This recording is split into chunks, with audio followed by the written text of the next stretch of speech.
जय हिंद दोस्तों। तो पिछली वीडियो में हम लोगों ने फंडामेंटल राइट्स तक डिस्कस कर लिया था। इस वीडियो में हम लोग देखेंगे directive principles of state policy DPSP. तो देखिए, जो डीपीएसपी है वो हमारे संविधान के पार्ट 4 में आता है, आर्टिकल 36 से लेकर के आर्टिकल 51 तक।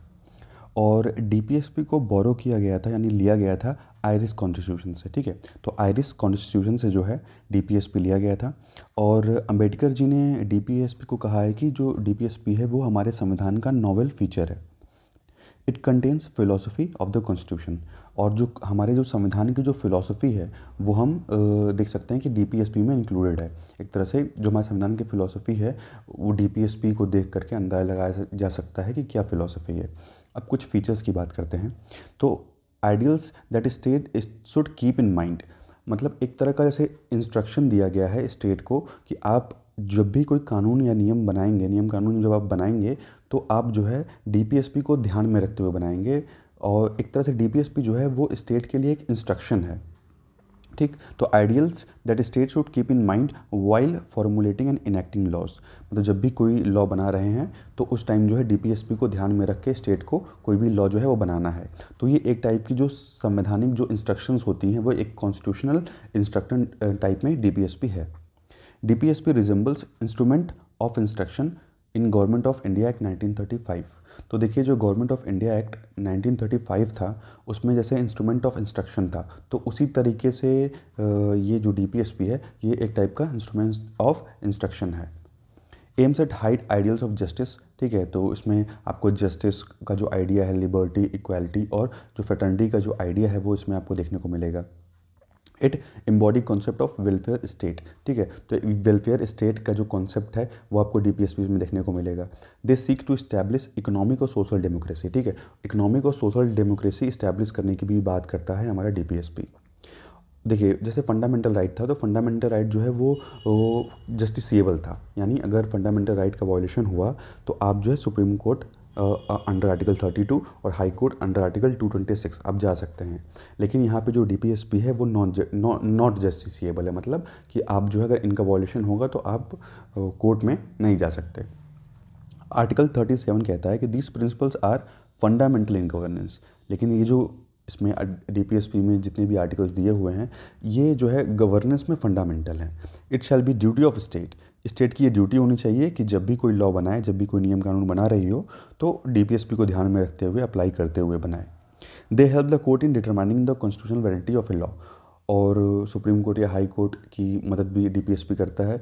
अगर किसी लॉ की कोई भी लॉ अगर मान लीजिए पार्लियामेंट के द्वारा बनाया जा रहा है तो वो लॉ वैलिड है या नहीं है, ये चेक करने के लिए भी जो है डीपीएसपी काम में आता है।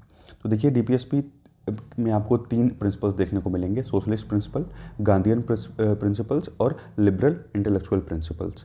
तो पहले हम स्टार्ट करते हैं सोशलिस्ट प्रिंसिपल्स, यानी जो समाजवादी विचारधाराएं हैं उनके बारे में देखते हैं पहले।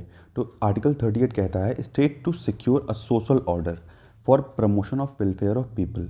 ठीक है, तो एक तरह का सोशल ऑर्डर बनाया जाएगा लोगों के वेलफेयर के लिए। आर्टिकल 39 में देखिए एफ पार्ट तक है।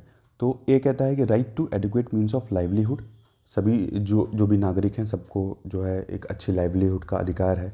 Equitable distribution of material resource, और सभी के बीच में जो है जो भी रिसोर्सेज होंगे उनका समान जो विभाजन है, डिवीज़न है वो किया जाएगा। और किसी एक के पास जो है वेल्थ इकट्ठा नहीं होना चाहिए। ठीक है, prevention of concentration of wealth, किसी एक के पास जो है धन का ऐसा इकट्ठा नहीं होना चाहिए। Equal pay for equal work, यानी समान कार्य के लिए समान वेतन। ठीक है, prevention of health and strength of workers of children and against forcible abuse. उसके बाद opportunities for healthy development of children. ठीक है, ताकि बच्चों की जो है हेल्दी डेवलपमेंट की जा सके। उसके बाद आर्टिकल 39A है। तो देखिए, आर्टिकल 39A इंसर्ट किया गया था 42nd अमेंडमेंट 1976 के द्वारा।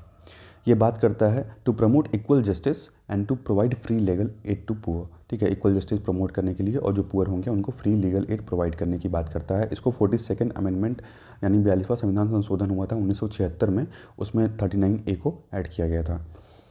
आर्टिकल 41 कहता है राइट टू वर्क टू और राइट टू एजुकेशन। ठीक है, तो राइट टू वर्क और राइट टू एजुकेशन की बात करता है। 42 जो है human condition for work and maternity relief, यानी जहाँ भी कोई अगर वर्कर काम कर रहा है तो वहाँ की जो कंडीशन है वो अच्छी होनी चाहिए। और साथ ही साथ मैटरनिटी रिलीफ की बात करता है, यानी जो मातृत्व अवकाश वगैरह होता है वो इसमें आ जाता है। आर्टिकल 43 जो है decent standard of life, social and cultural opportunities. 43 ये कहता है participation of workers in management of industries, ठीक है, इंडस्ट्री के मैनेजमेंट में जो है वर्कर्स का जो है पार्टिसिपेशन होना चाहिए। Article 47 raise level of nutrition to improve public health, यानी जो न्यूट्रिशन का लेवल है उसको रेज किया जाए ताकि जो लोगों की हेल्थ है वो इम्प्रूव हो सके। नेक्स्ट हम बात करेंगे गांधीयन प्रिंसिपल्स के बारे में, यानी जो गांधीवादी विचारधाराएं हैं उनके बारे में। आर्टिकल 40 कहता है टू ऑर्गेनाइज विलेज पंचायत, यानी विलेज पंचायत को ऑर्गेनाइज करने की बात करता है, और कॉटेज इंडस्ट्री को प्रमोट करने की बात करता है आर्टिकल 43। आर्टिकल 43B जो है वो कोऑपरेटिव सोसाइटीज़ की बात करता है। और देखिए कोऑपरेटिव सोसाइटीज़ जो है वो 97th अमेंडमेंट एक्ट 2011 में हुआ। 97th अमेंडमेंट एक्ट जो है इसके द्वारा जो है कोऑपरेटिव सोसाइटीज़ को ऐड किया गया था। अच्छा, कमेंट में ये बताइएगा कि कोऑपरेटिव सोसाइटीज़ कॉन्स्टिट्यूशन के किस पार्ट में आती हैं, कौन सा पार्ट जो है 97th अमेंडमेंट एक्ट के द्वारा ऐड किया गया था। नेक्स्ट है आर्टिकल 46।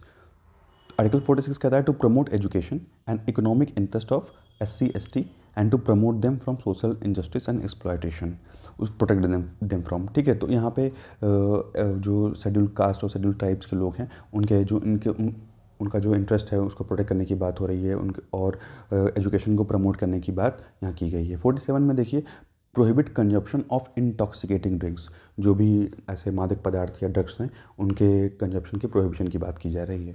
48 में स्लॉटर ऑफ काउस, यानी जो गाय है या बछड़े हैं उनको ना काटा जाए बल्कि उनकी ब्रीड को और इम्प्रूव करने की कोशिश की जाए। नेक्स्ट हम देखते हैं लिबरल इंटेलेक्चुअल प्रिंसिपल्स। तो देखिए इसमें बात पहले आती है आर्टिकल 44 जो कि यूनिफॉर्म सिविल कोड की बात करता है, एक समान जो न्यायिक संहिता है वो होनी चाहिए देश में। और आर्टिकल 45 बात करता है childhood care and education for all children up to 6 years. उसके बाद सभी बच्चों को जो है 6 साल के हैं उनका अच्छे चाइल्डहुड केयर होना चाहिए, और जो भी बच्चे हैं 14 साल तक के उनको फ्री जो है शिक्षा देना चाहिए। जैसे कि आप देखेंगे तो जब फंडामेंटल ड्यूटीज़ आएगा तो 11th फंडामेंटल ड्यूटी हमारी क्या कहती है कि सभी माता पिता का ये कर्तव्य होना चाहिए कि 14 साल तक के बच्चों को वो जो है वो शिक्षा जरूर दिलवाएं। उसके बाद आर्टिकल 48 देखिए to organise agriculture and animal husbandry on modern scientific lines, यानी कि एग्रीकल्चर और एनिमल हस्बेंड्री में पशुपालन में जो है आप टेक्नोलॉजी का यूज़ करके उसको और इम्प्रूव करने की कोशिश करिए। Article 48A protect and improve to safeguard forest and wild life, ठीक है, फॉरेस्ट हो गए, जंगल हो गए, और जो जानवर हैं उनको प्रोटेक्ट करने की बात कही जा रही है, उनके कंडीशंस को और इम्प्रूव किया जा सके। देखिए 48A भी है, इसको भी ऐड किया गया था 42nd अमेंडमेंट एक्ट 1976 के द्वारा। उसके बाद है आर्टिकल 49। तो आर्टिकल 49 कहता है कि हम जो है अपने मोनूमेंट्स के प्रोटेक्शन की बात करता है, और जो भी ऐसे प्लेसेस हैं जिनकी हिस्टोरिक इंपॉर्टेंस है उनके प्रोटेक्शन की बात करता है आर्टिकल 49। आर्टिकल 50 बात करता है कि जो जुडिशियरी है उससे एग्जीक्यूटिव को सेपरेट रखा जाएगा, ठीक है, to separate judiciary from executive. Article 51 कहता है to promote international peace and security, international peace और सिक्योरिटी प्रमोट करने की बात करता है। अब देखते हैं फंडामेंटल राइट्स और DPSP के बीच में कुछ डिफरेंस। तो देखिए फंडामेंटल राइट्स जो हैं वो नेगेटिव इन कैरेक्टर हैं, क्योंकि ये स्टेट की जो पावर है उसको लिमिट करते हैं, स्टेट की पावर को रोक रहे हैं, तो इसीलिए फंडामेंटल राइट्स का जो कैरेक्टर है वो निगेटिव है। वहीं DPSP पॉजिटिव है, क्योंकि एक तरह से जो DPSP है वो स्टेट को इंस्ट्रक्शन है कि आप जो है DPSP को ध्यान में रखते हुए ही जो लॉ बनाएंगे उसको अप्लाई करने की कोशिश करेंगे DPSP को उसमें, ठीक है। तो ये पॉजिटिव इन नेचर हो गया, ठीक है। और फंडामेंटल राइट जस्टिसेबल है, अगर इनका वायलेशन होगा तो आप कोर्ट में अप्लाई कर सकते हैं, और ये नॉट जस्टिसेबल हो गया। Fundamental rights political democracy establish करने की बात करता है, वहीं DPSP जो है सोशल और इकोनॉमिक डेमोक्रेसी इस्टेब्लिश करने की बात करता है। फंडामेंटल राइट देखिए वेलफेयर ऑफ इंडिविजुअल्स की बात करता है, और DPSP पूरे कम्युनिटी के वेलफेयर की बात करता है। यहाँ पे फंडामेंटल राइट्स के लिए कोई लेजिस्लेशन नहीं चाहिए, और यहाँ पे लेजिस्लेशन चाहिए। तो ये courts are bound to declare a law violative of any of fundamental rights as unconstitutional invalid. देखिए अब अगर मान लीजिए कोई भी लॉ ऐसा बना जो फंडामेंटल राइट्स को वायलेट कर रहा हो, तो कोर्ट आर्टिकल 13 के अंडर में उसको जो है नल एंड वॉइड डिक्लेयर करना पड़ेगा। लेकिन वहीं DPSP में क्या है कि DPSP में अगर मान लीजिए कोई लॉ बना और वो DPSP को वायलेट कर रहा हो, तो यहाँ ऐसा सिस्टम नहीं है, क्योंकि DPSP नॉट जस्टिसेबल है। अब बात करें कि DPSP नॉट जस्टिसेबल क्यों है। देखिए country didn't possess sufficient financial resource to implement them, ठीक है, तो इतना रिसोर्स नहीं है और ज़्यादा डाइवर्सिटी है वो बहुत ज़्यादा है, इसीलिए इसको इम्प्लीमेंट नहीं कर सकते। उसके बाद जो कॉन्स्टिट्यूशन मेकर थे उनका ये बिलीव था कि एक तरीके से लोग जो है कोर्ट के प्रोसीजर्स में फंसे रहेंगे अगर इसको भी जस्टिसेबल बना दिया जाएगा। तो देखिए, अब बात कर रहे हैं कैसे क्या क्रिटिसिज्म है डीपीएसपी का। तो पहले तो ये क्रिटिसाइज़ किया जाता है कि जो डीपीएसपी है उसका कोई लीगल फोर्स नहीं है, जस्टिसेबल नहीं है, ये नॉट जस्टिसेबल है। उसके बाद इलॉजिकली अरेंज किया गया है, मतलब सोशलिस्ट प्रिंसिपल्स कहीं बीच में आ गया है, फिर गांधीयन प्रिंसिपल आ गया है, फिर लिबरल इंटेलेक्चुअल प्रिंसिपल आ गया है, बीच में आ गया, अच्छे से अरेंज नहीं किया गया। कंजर्वेटिव इन नेचर बताया जाता है और कॉन्स्टिट्यूशनल कॉन्फ्लिक्ट्स ज़्यादातर होते रहते हैं डीपीएसपी के बीच में, फंडामेंटल राइट्स के बीच में। ठीक है, तो अब वही बात करेंगे conflict between fundamental right and DPSP कि क्या क्या कॉन्फ्लिक्ट कब कब हुआ है। तो पहला है चंपकम दोयराजन केस 1951 का।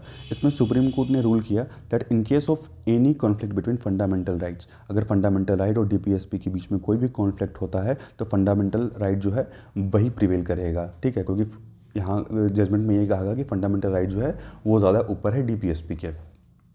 और ये भी कहा गया कि फंडामेंटल राइट जो है वो उसको अमेंड किया जा सकता है, अगर सुप्रीम कोर्ट चाहे तो उसको भी अमेंड कर सकती है। चंपकम दोयराजन 1951 का केस था, उसमें ये कहा गया।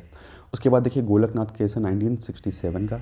इसमें सुप्रीम कोर्ट ने रूल किया कि parliament can not take fundamental rights which are sacrosanct in nature. ठीक है, इसमें सुप्रीम कोर्ट ने कहा कि पार्लियामेंट जो है फंडामेंटल राइट्स यानी आपके जो मौलिक अधिकार हैं उनको वापस नहीं ले सकती है। Fundamental rights can not be amended for implementation of DPSP. और डीपीएसपी को मान लीजिए डीपीएसपी को लागू करने के लिए फंडामेंटल राइट्स को अमेंड नहीं किया जा सकता। ठीक है, ये कहा गया गोलकनाथ केस में। अब इसी के रिएक्शन में क्या करती है पार्लियामेंट की 24th अमेंडमेंट और 25th अमेंडमेंट लेके आती है 1971 में। इसमें ये डिक्लेयर किया जाता है कि पार्लियामेंट जो है चाहे तो वो फंडामेंटल राइट्स को भी ले सकती है, फंडामेंटल राइट्स को भी ख़त्म कर सकती है, छीन सकती है।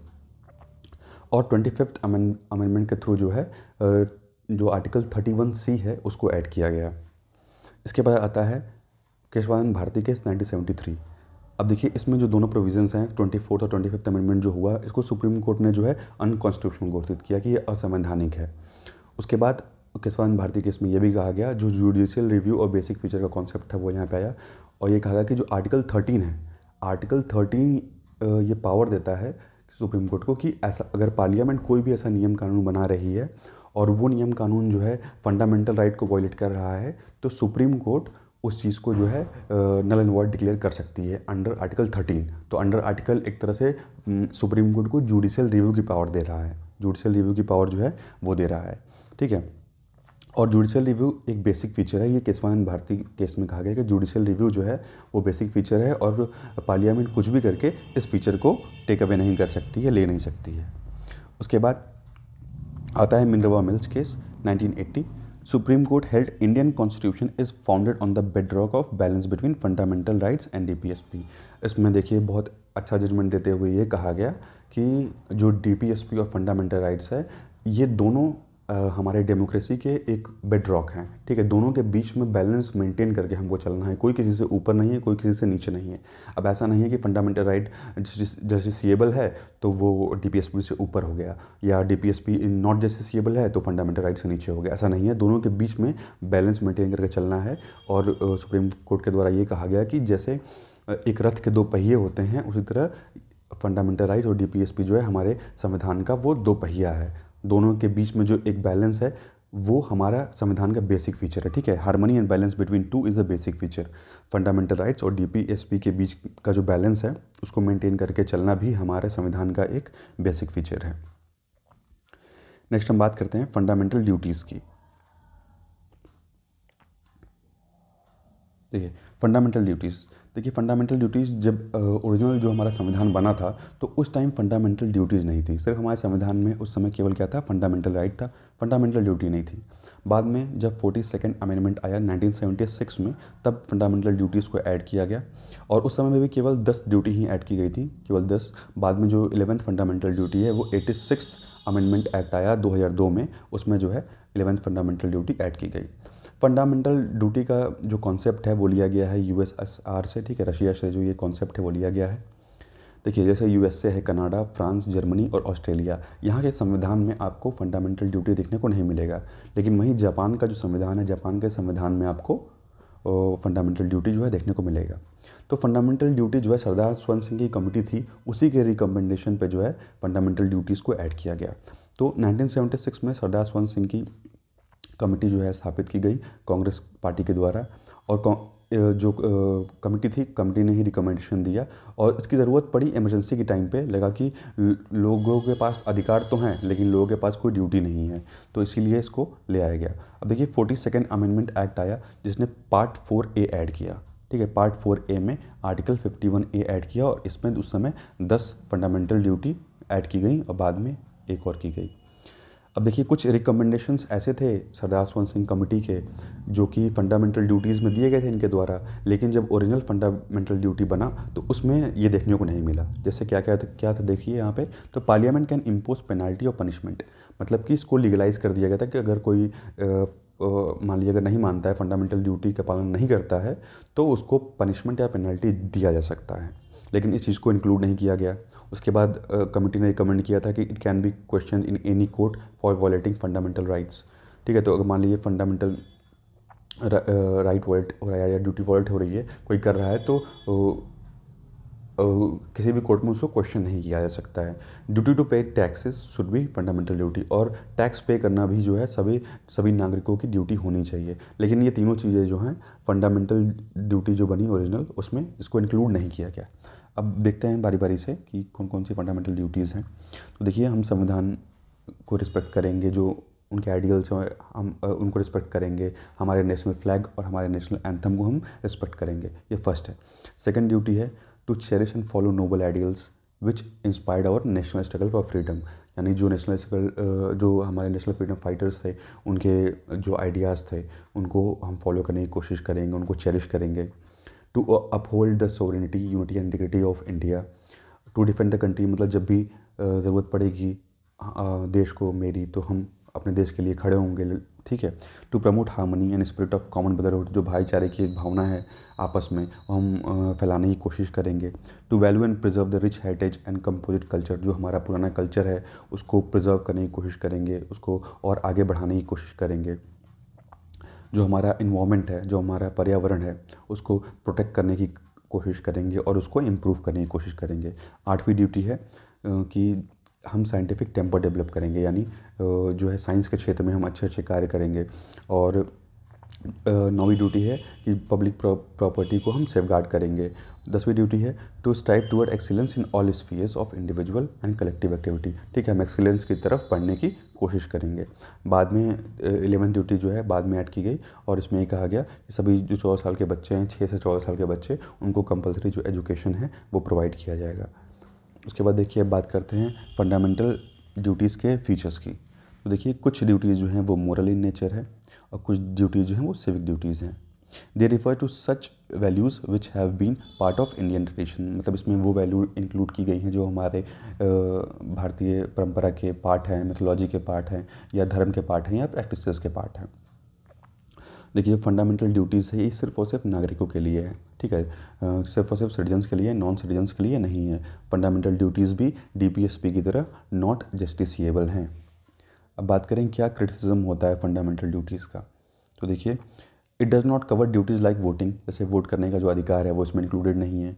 पेइंग टैक्सेस, फैमिली प्लानिंग, ये सब सारे जो ड्यूटीज़ हैं वो इसमें इंक्लूड नहीं किया गया।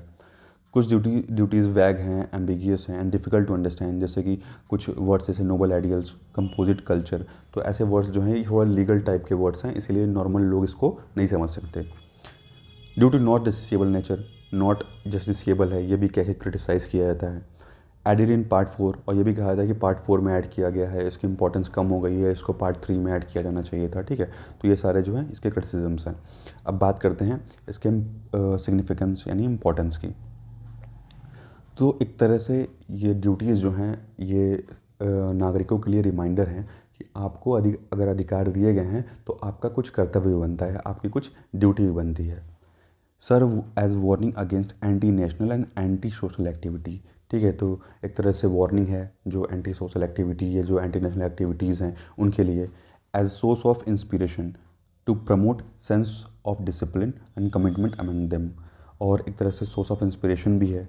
और ये भी है कि जो नागरिक हैं, जो इंडिया के नागरिक हैं, वो सिर्फ एक मुक्त दर्शक नहीं है, एक स्पेक्टेटर नहीं है, बल्कि एक एक्टिव पार्टिसिपेंट भी हैं डेमोक्रेसी में। ठीक है।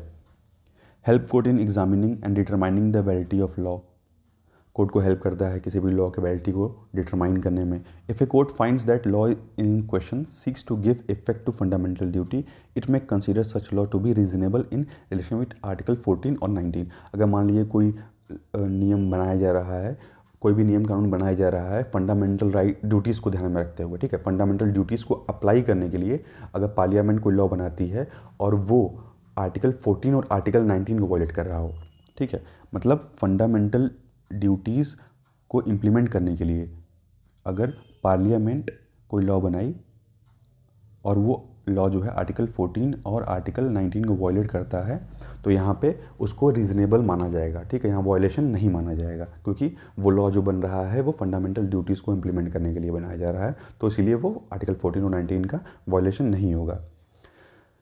दे आर इन्फोर्सेबल बाई लॉ, तो जस्टिसेबल इन नेचर तो नहीं है, लेकिन लॉ के द्वारा जो है इसको इन्फोर्स किया जा सकता है। तो देखिए वर्मा कमेटी का ऑब्जर्वेशन देखते हैं, क्योंकि इसको लॉ के द्वारा इन्फोर्स करने की कोशिश की गई है। कई जो है लॉ आए हैं, जैसे कि आपका फॉरेस्ट कंजर्वेशन एक्ट 1980 है, ठीक है, और वाइल्ड लाइफ प्रोटेक्शन एक्ट 1972 है। हमारी जो इंडियन पेनल कोड IPC हो गई, CRPC हो गई, तो इसमें आप देख सकते हैं कि फंडामेंटल ड्यूटीज़ को यहाँ इम्प्लीमेंट करने के लिए जो है ये जो लॉज हैं वो बनाए गए हैं। नेक्स्ट हम देखते हैं अमेंडमेंट यानी संशोधन। तो देखिए जो पार्लियामेंट के पास जो अमेंडमेंट की पावर है, जो संशोधन करने की पावर है, संविधान में संशोधन कर सकती है पार्लियामेंट, तो वो पावर देता है आर्टिकल 368, और आर्टिकल 368 आता है पार्ट 20 में। ठीक है, पार्ट 20 में आता है आर्टिकल 368, और 368 ही पावर देता है पार्लियामेंट को कि पार्लियामेंट चाहे तो संविधान और संविधान के जो प्रोसीजर्स हैं, जो नियम कानून है, उसमें उसको चेंज कर सकती है। लेकिन याद रखिएगा केशवानंद भारती केस में कहा गया था कि पार्लियामेंट अमेंड कर सकती है सब कुछ, लेकिन जो संविधान की मूलभूत ढांचा है, जो संविधान का जो बेसिक फीचर है, वो अमेंड नहीं कर सकती पार्लियामेंट। अब बात करते हैं क्या प्रोसीजर है, क्या नियम है, किस तरीके से जो है अमेंडमेंट किया जाता है। तो देखिए पहले तो किसी भी हाउस में इसका जो इनिशिएट किया जा सकता है अमेंडमेंट के प्रोसीजर को, ठीक है, चाहे वो लोकसभा हो या राज्यसभा। पार्लियामेंट के किसी भी हाउस में, लोकसभा राज्यसभा में कहीं भी स्टार्ट किया सकता है, लेकिन स्टेट लेजिस्लेचर से शुरू नहीं किया सकता। ठीक है, बाय मिनिस्टर, कोई मिनिस्टर कर सकता है या कोई प्राइवेट मेंबर भी कर सकता है। प्राइवेट मेंबर कौन होगा? प्राइवेट मेंबर वो होगा जो एक मिनिस्टर ना हो। जैसे कोई जितने भी बड़े बड़े पोर्टफोलियो होते हैं मिनिस्ट्री के, तो कोई पोर्टफोलियो होल्ड ना कर रहा हो, कोई बड़ा पद जो है होल्ड ना कर रहा हो, मिनिस्ट्रियल पोस्ट होल्ड ना कर रहा हो, वो एक प्राइवेट मेंबर होगा। तो चाहे तो प्राइवेट मेंबर भी जो है ये अमेंडमेंट का प्रोसीजर शुरू कर सकता है, स्टार्ट कर सकता है, या कोई मिनिस्टर भी जो है शुरू कर सकता है। इसके लिए कोई प्रायर परमिशन की आवश्यकता नहीं होती, यहाँ प्रेसिडेंट से परमिशन लेने की ज़रूरत नहीं है। Must pass in each house by simple special majority. ठीक है, दोनों हाउस में जो है स्पेशल मेजॉरिटी से इसको पास किया जाना चाहिए, यानी 50% से एबव की मेजॉरिटी होनी चाहिए, और 2/3 लोग वहाँ पर जनरल करके जो वोट दे रहे हैं 2/3, उसमें उसकी 50% होनी चाहिए, 50% से अधिक स्पेशल मेजॉरिटी। ड्यूरिंग डिसएग्रीमेंट, अगर मान लीजिए लोकसभा और राज्यसभा के बीच में डिसएग्रीमेंट हो जाता है, तो यहाँ पे कोई भी ज्वाइंट सेटिंग का कोई भी प्रावधान नहीं है। यहाँ पे कॉन्स्टिट्यूशनल अमेंडमेंट के लिए ज्वाइंट सेटिंग नहीं की जा सकती है। If bill seeks to amend federal provisions, अगर मान लीजिए जो फेडरल प्रोविजंस को अगर अमेंड करना है, जो केंद्र की जो शक्तियाँ हैं या केंद्र से रिलेटेड कोई टॉपिक है जो कि आपका प्रोविंशियल सब्जेक्ट इसमें आता है, सेंटर के सब्जेक्ट्स में आता है, अगर उसमें कुछ चेंजेस करना हो तो यहाँ पे जो है must ratified by legislature of half of the states by simple majority, यानी जितने भी स्टेट्स हैं जिनमें लेजिस्लेचर हैं उनके लेजिस्लेचर अगर हाफ ऑफ द स्टेट्स जब ओके कर देंगे तभी जो है फेडरल वो प्रोविज़न अमेंड किया जा सकता है, नहीं तो नहीं। After this presented before president, उसके बाद जो है यहाँ से जाएगा प्रेसिडेंट के पास एक्शन के लिए, उनके परमिशन के लिए, तो जब प्रेसिडेंट उस पर साइन कर देंगे। लेकिन देखिए यहाँ पहले क्या था कि प्रेसिडेंट मस्ट गिव असेंट, मतलब प्रेसिडेंट जो है इसके लिए हाँ कर दें। कैन नाइदर होल्ड, ना तो वो होल्ड कर सकते हैं उस अमेंडमेंट बिल को, कॉन्स्टिट्यूशनल अमेंडमेंट बिल को, ना तो होल्ड कर सकते हैं, ना ही रिटर्न कर सकते हैं। ठीक है, बाद में 24th अमेंडमेंट एक्ट 1971 आया, इसमें ऑब्लिगेटरी कर दिया गया प्रेसिडेंट के लिए कि आपको जो अगर कॉन्स्टिट्यूशनल अमेंडमेंट बिल है तो उसको आपको परमिशन देना ही होगा, ठीक है, उसको आपको साइन करना ही होगा, आगे बढ़ाना ही होगा, ठीक है। तो 24th अमेंडमेंट में इसको ऑब्लिगेटरी बना दिया गया। After this the bill becomes an act. अब जब राष्ट्रपति जब साइन कर देते हैं तो उसके बाद कोई भी बिल होता है वो एक्ट बन जाता है। अब हम बात करते हैं कितने टाइप के अमेंडमेंट्स हैं। तो संशोधन देखिए 3 तरीके से किए जा सकते हैं। पहला, स्पेशल मेजॉरिटी के द्वारा जो है चेंजेस किए जा सकते हैं। दूसरा है अगर half of the states simple majority से रेटिफाई कर दें तो, ठीक है। उसके बाद सिंपल मेजॉरिटी से, तो स्पेशल मेजॉरिटी हो गया और सिंपल मेजॉरिटी हो गया, उसके बाद हाफ ऑफ द स्टेट जब रेटिफाई कर देंगे तब, और तीसरा है केवल सिंपल मेजॉरिटी से। और जब भी सिंपल मेजॉरिटी से कोई भी चेंज किया जाएगा तो वो चेंज जो है आर्टिकल 368 में नहीं आएगा। अब जैसे देखते हैं कौन कौन से चेंजेस जो है आर्टिकल 368 में नहीं आते हैं। जैसे अगर मान लीजिए कि नया स्टेट बन रहा है, वो नहीं आएगा, या किसी नए स्टेट का एरिया बाउंड्री नेम वगैरह चेंज किया जा रहा है तो वो चीज़ें आर्टिकल 368 में नहीं आएंगी, उसको केवल सिंपल मेजॉरिटी से चेंज किया जा सकता है। एबोलिशन और क्रिएशन ऑफ लेजिस्लेटिव काउंसिल, अगर किसी स्टेट में जो है लेजिस्लेटिव काउंसिल बनाया जा रहा है तो वो नहीं आएगा। सेकंड शेड्यूल, कोरम, जो एमपी की सैलरी हो गई, या ऑफिशियल लैंग्वेज, इन सब टॉपिक्स में। उसके बाद सिटीजनशिप, ठीक है, नागरिकता के टॉपिक में। इलेक्शन टू पार्लियामेंट या स्टेट लेजिस्लेचर का जो इलेक्शन है उसमें जो कॉन्स्टिट्यूंसीज की डिलिमिटेशन की जाती है वो 368 में नहीं आएगा। यूनियन टेरिटरीज़ में कोई चेंजेस किए जा रहे हैं वो भी नहीं आएगा इसमें। और 5th और 6th शेड्यूल में भी जो चेंजेस किए जाएंगे वो आर्टिकल 368 में नहीं आएगा, उसको केवल सिंपल मेजॉरिटी के थ्रू ही चेंज किया जा सकता है। अब बात करते हैं स्पेशल मेजॉरिटी की कि कौन कौन सी चीज़ें जो हैं वो स्पेशल मेजॉरिटी से चेंज किया जा सकता है। तो देखिए, स्पेशल मेजॉरिटी का मतलब होगा कि more than 50% of total membership of each house present and voting, यानी लोकसभा और राज्यसभा दोनों की बात हो रही है कि 50% से ऊपर, ठीक है, 50% से ऊपर वहाँ पे प्रेजेंट हो। 2/3 मतलब देखिए 2/3 कम से कम हाउस में प्रेजेंट होने चाहिए, और 2/3 से जब 50% से ऊपर लोग जब उसको पास कर देंगे तभी ये पास होगा। तो स्पेशल मेजॉरिटी के थ्रू जो है फंडामेंटल राइट्स डीपीएसपी को चेंज किया जा सकता है, और जो चीज़ें फर्स्ट और थर्ड कैटेगरी में कवर्ड नहीं हैं वो भी बाकी चीज़ें जो हैं स्पेशल मेजॉरिटी में आ जाएंगी। अब देखिए, स्पेशल मेजॉरिटी के साथ स्टेट का कंसेंट किस में चाहिए, ठीक है, स्टेट का भी साथ जो है किस में चाहिए। तो there is no time limit within which the state should give their consent, मतलब स्टेट अपना कंसेंट देगा कितने टाइम में देगा, इसका कोई लिमिट संविधान में नहीं दिया हुआ है। तो प्रेसिडेंट का इलेक्शन हो गया, इसमें भी स्टेट का जो है कंसेंट चाहिए, ठीक है, इलेक्शन का जो मैनर है। Extent of executive power of union states, अगर पावर को इंक्रीज़ करना है उसमें चाहिए। सुप्रीम कोर्ट या हाई कोर्ट में कोई चेंज करना है। Distribution of legislative power between union and states, any list in 7th schedule में जो चेंजेस करना है। उसके बाद representation of state in parliament, और आर्टिकल 368 को भी अगर चेंज करना होगा तब भी स्टेट का कंसेंट चाहिए होगा। अब देखिए कैसे क्रिटिसाइज़ किया जाता है इसको। तो इसमें ये कहा जाता है कि no provision for special body like constitutional convection, जैसे कि यूएसए में जो है कॉन्स्टिट्यूशनल कन्वेक्शन है, तो हमारे यहाँ कोई ऐसी स्पेशल बॉडी नहीं है। Power to initiate amendment lies in parliament, अब देखिए केवल पार्लियामेंट के पास ये पावर है कि वो संशोधन कर सकती है, स्टेट लेजिस्लेचर उसको शुरू नहीं कर सकता संशोधन। उसके बाद पार्लियामेंट अलोन बाई स्पेशल और simple majority amend their major part, मतलब ज़्यादातर जो हमारे संविधान का जो पार्ट है वो पार्लियामेंट जो है वो स्पेशल या सिंपल मेजॉरिटी चेंज कर सकती है। कुछ कंडीशन में केवल स्टेट की ज़रूरत पड़ती है, ठीक है, और वो भी केवल आधे स्टेट हाँ कर देंगे तो चेंज हो जाएगा। लेकिन यूएसए में जो है 3/4 स्टेट जब एग्री करेंगे तब चेंज होता है, लेकिन हमारे यहाँ केवल आधे स्टेट्स एग्री करेगा तो चेंज हो जाएगा। Constitution does not specify time for state ratification, यहाँ स्टेट अपना जो है हाँ कितने दिन में देगा इसके लिए कोई टाइम नहीं दिया हुआ है। And whether state can withdraw their approval और नॉट, और स्टेट अपना अप्रूवल विदड्रॉल कर सकता है, वापस ले सकता है कि नहीं, इस बारे में भी कोई भी उल्लेख जो है नहीं किया गया, लिखा नहीं हुआ है।